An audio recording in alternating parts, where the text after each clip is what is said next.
अस्सलामुअलैकुम my YouTube family, आप सब कैसे हो। उम्मीद है कि आप सब ठीक होंगे। अल्हम्दुलिल्लाह मैं भी बिल्कुल ठीक हूँ।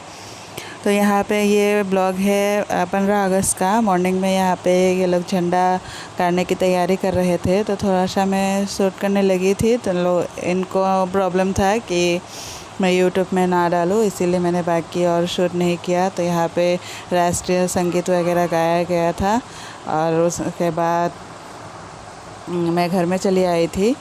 आने के बाद यहाँ पे ये कर्टन वगैरह उसके एक दिन पहले मैंने वॉश किया था ना, लेकिन लगाया नहीं था। आज मैं लगा रही हूँ और इतना ज़्यादा गंदा हो गया था ना, अभी एकदम न्यू न्यू लग रहा है। तो पूरा रूम को मैंने क्लीन कर दिया, उसके बाद ही मैंने कर्टन लगाया था।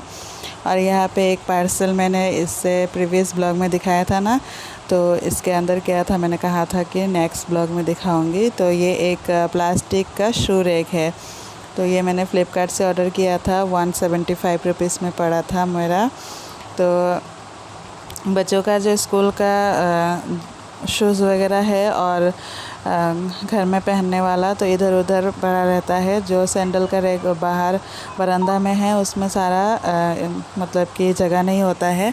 और उनके पापा का बहुत सारे शूज़ उसमें है, इसीलिए मैंने बच्चों के लिए ही ये लाया था। तो सिर्फ आयशा, अमन और हसन का स्कूल का जो सैंडल है वो रखूँगी और घर में पहनने वाला एक दो रख दूँगी।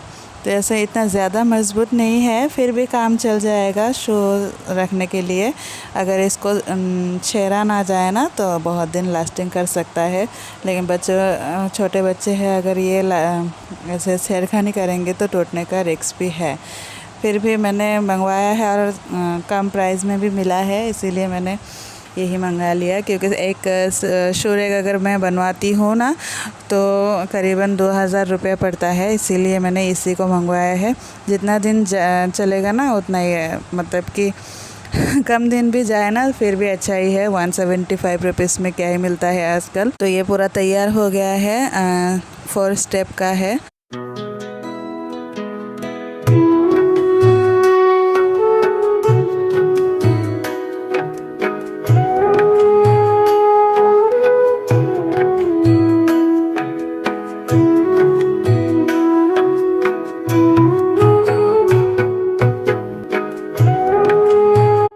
तो इधर बरामदा में रख दिया है, जो पहले पुराना वाला शू रैक है उसके ही बगल में। और इसके ऊपर का पूरा ये जो पेपर है ये मैंने क्लीन किया है, धोया है। इसके ऊपर 3 प्लांट रख दिए हैं और साइड में ये छोटा वाला रख दिया है। तो जो पुराना वाला शू रैक है इसमें उनके पापा का है और इसमें बच्चों का है। घर में और एक है, उसमें मेरा और आयशा का और बच्चों का कहीं जाने वाला शूज़ वगैरह सैंडल्स वगैरह है। छोटा छोटा है ना, तो ज़्यादा सैंडल जगह नहीं होता है, इसलिए छोटा छोटा 3 ही हो गए हैं अभी। तो अभी शाम का टाइम है, मैं आंगन को झाड़ू लगा रही हूँ और उसके बाद थोड़ा सा काम है, मतलब कि पान तोड़ना है प्लांट से। मेरी जेठानी ने मांगा है, जो अंजू की सास है ना, उन्होंने कहा था कि उनको पान चाहिए और मैं पान नहीं खाती हूँ, इसीलिए मैंने कहा कि ठीक है, मैं काम ख़त्म करके पान तोड़ के लेके जाऊँगी। तो यहाँ पे पहले मैं आंगन को झाड़ू लगा रही हूँ, उसके बाद पान तोड़ के उनके घर में जाऊँगी।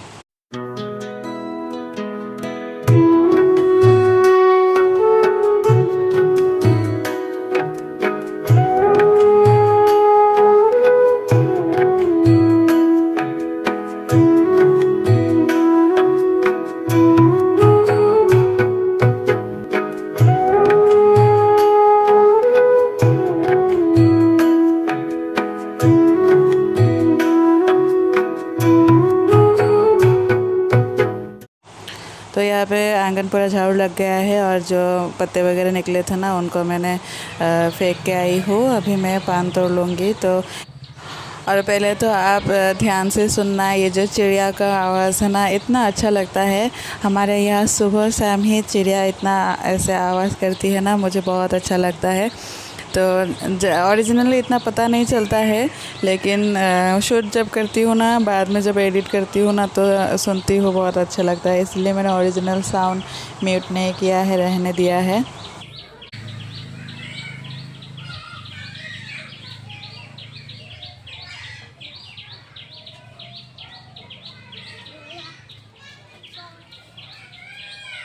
ये बहुत ऊपर, पहले तो नीचे ऐसे चांग की तरह बना के दिया था बाद से ही। ये देखिए नीचे दिख रहा है साइड में। ये ना ज़्यादा बड़े नहीं होते हैं, छोटे छोटे ही है, लेकिन बहुत ज़्यादा हुए हैं छोटे छोटे। और जो एक दो डाली ऊपर गया है सिर्फ उनमें ही बड़े साइज़ का पान है, तो मैं ऊपर का बड़ा बड़ा पान ही अभी तोड़ रही हूँ।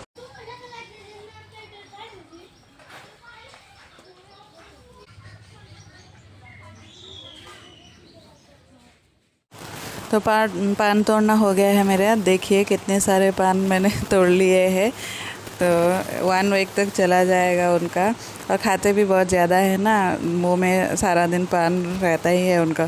तो अभी मैं देने जा रही हूँ। और वहाँ पे जाने के बाद देखा कि एक मछली वाला आया था, बहुत ही सस्ते में मछली दे रहा था, ये छोटी मछली। तो सभी लोगों ने रखा था, तो मैंने भी हाफ़ केजी ले लिया है, आधा केजी 30 रुपीज़ में। वैसे तो यहाँ पे आधा केजी बहुत महंगा पड़ता है, 70-80 रुपीज़ पड़ता है, लेकिन यहाँ पे 30 रुपीज़ में दिया था तो मैंने ले लिया है। और सारे ही एक ही आंगन में बैठ गए हैं, मेरी जेठानी के आंगन में। मैं ख़रीद के ना घर नहीं गई, उन्होंने कहा कि यहाँ ही बैठ जाओ, हम सारे मिलकर ही मछली ऐसे साफ़ कर लेते हैं। तो वहीं पर बैठ के साफ़ करके धो धा के फिर मैं घर में आई थी। यहाँ पे आने के बाद मैं थोड़े से मैंने ऐसे शोरबे वाले बनाए थे, थोड़े से मैंने फ्राई कर लिए थे, और थोड़े से आलू और बैंगन के साथ बनाया। और हस्बैंड को पसंद है आलू और बैंगन के साथ सूखी सब्ज़ी मछली का, और बच्चे नहीं खाते हैं, इसलिए बच्चों के लिए फिर कद्दू से और थोड़े से मछली ही मैंने डाला थे सिर्फ स्वाद के लिए, क्योंकि ये छोटा मछली बच्चे नहीं खाते हैं। तो कद्दू से और मछली से और एक सालन बनाया था। तो थोड़ा बिजली भी नहीं थी और अंधेरा अंधेरा था ना, तो इसीलिए मैंने शूट नहीं किया। और अगर शूट करके ये मछली बनाने लगी ना इतना सारा ऐसे मतलब कि अलग अलग आइटम, तो बहुत लेट हो जाता है, इसलिए बिजली भी नहीं थी। तो अंधेरा होने से पहले फटाफट मैंने सारा कुकिंग कर लिया था। थोड़ा थोड़ा ही बनाया था, बाकी फ्राई किए हैं मछली और थोड़े से ऐसे शोरबे वाले अलग से मैंने कटोरे में रख दिया है हस्बैंड